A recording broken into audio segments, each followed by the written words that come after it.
The financial crisis of 2008 never ended. In fact, if we look at many of the indicators, we see that it is actually getting worse. The global economic collapse is accelerating. You came here for the truth, so let me unveil that for you. Let's look at Russia right now, where we see the Russian reserves declining to multi-year lows. In fact, going back to 2009, where we had the deepest point in the recession. And of course, they have about 400 billion of them right now. And I would say that a portion could be, U.S. denominated assets that they would want to get rid of anyway. So perhaps in the long run, this will not really put a damper on their economy. But it is to be seen what's going to happen in the near future. Let's get into this right away. Russia's crisis has no end in sight as $50 oil looms, says the OECD. This article is out of the Telegraph, and it says Russia is moving towards self-sufficiency in the face of falling oil prices and tensions with the West that have left no end in sight for the country's economic woes. I would just have to say that we are in an area right now where we see the falling oil prices really putting a damper onto the ruble, the Russian currency. But we have to really realize that they have put steps in place that are really there to lessen the harm that this causes. So we'll have to look into it further and see what happens. Let's move on right here. Again, out of the Telegraph, oil plummets after Saudis say $20 crude is possible. Saudi's oil minister has sent oil prices tumbling below $60 a barrel by ruling out any cuts to production. Now, the $20 barrel of oil is something that I covered previously, so it seems like this is a number that actually could be a possibility. Now, we had approximately a $35 a barrel only a few years back, and that obviously hurt countries all around the world. But if we would expect the same things to happen now, we could very well end up in another financial crisis. This is interesting to look at when you see how globalization works and how one commodity as important as oil could affect everything in the whole world. Let's move out into China and see China easing rules to boost lending. This is out of the Wall Street Journal. Whenever a country is in fact having a problem, they don't try and fix it, they try and cover it up. So we see China right now, their central bank relaxing the calculation of banks' loan to deposit ratio. This is a huge mistake, obviously, on their part, but they need to do this in order to get things moving. Whenever you have a crisis, never fix it, just have a band-aid handy. China is relaxing a major restraint on banks' ability to use deposits to make loans. This is when you know there's a crisis. We saw this back in the Great Depression. They did the exact same things, reducing the amount that they need to keep on hand. And what happened? Obviously, we had a major crash that occurred back then. The exact same thing happens every time. It leads up to every single financial crisis. Whenever they get more and more risky, they have a crash.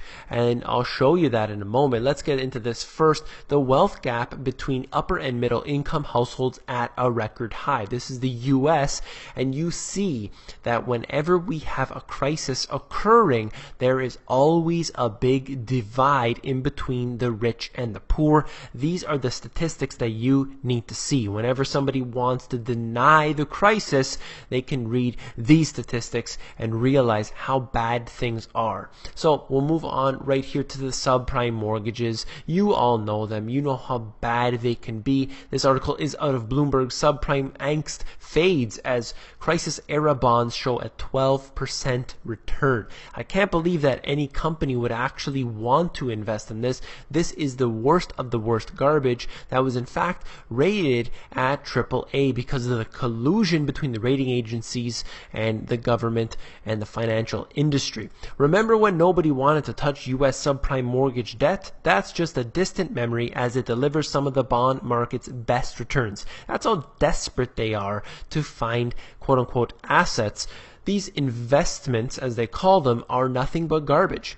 The securities that were created in the years before the financial crisis in 2008, which marked the last time they were issued, have gained almost 12% this year. These shouldn't even be legal anymore, but in fact, they are doing well. We saw what happened with Fannie Mae and with Freddie Mac, and this is going to be just another bubble expanding. I wrote about it in my book, and we're talking about what I call the alphabet soup of trash. Houses were purchased with a wide range of mortgage types, which could all be considered literally garbage. Some of the names are subprime, interest only, ARM, which is adjustable rate mortgages, and Ninja, no income, no job, or assets. The point is that the financial institutions handed out loans to people who should never have been given anything. You saw people who couldn't get any credit with multiple homes, and they believed that this could continue on simply because housing prices always increase.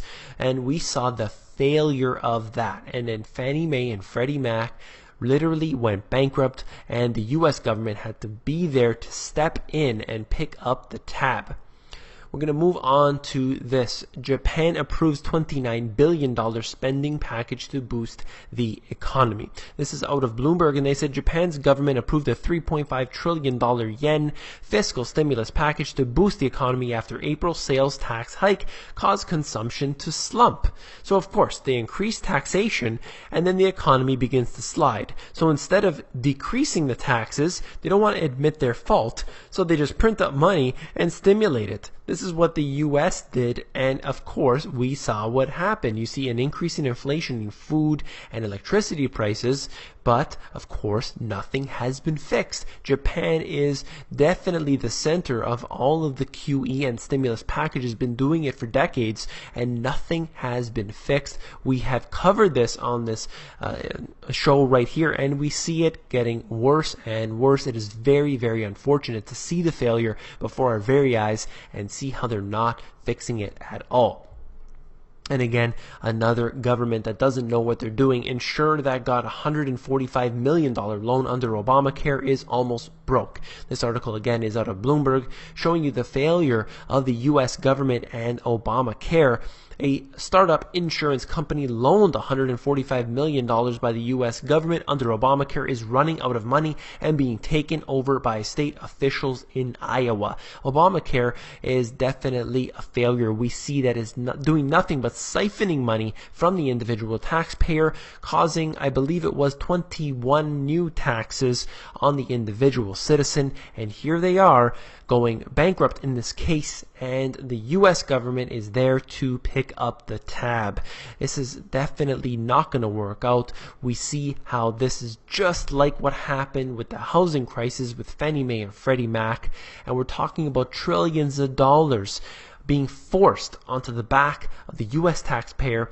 This is going on in Japan. It's going on, in fact, in most countries around the world, and it is only going to get worse. Things are getting bad. We can see how the reserve ratios are declining. We can see how they're getting desperate with all the different investments that they could be getting into, rating AAA things, which are actually garbage. We know that this is about to fall. I hope that you found this informative. If you did, please give me a thumbs up. I really appreciate it a lot. And don't forget to become a subscriber on here. It is very important to get on here, get the videos every time I release a new video, practically every single day. So please, I hope that you join the other approximately 12,000 subscribers. And of course, don't forget to become an insider. The Insiders is where I give out all my best intel for free. That is available at themoneygps.com. Scroll down to the bottom, fill in your email address, and you get occasional emails from me with good, short, concise info.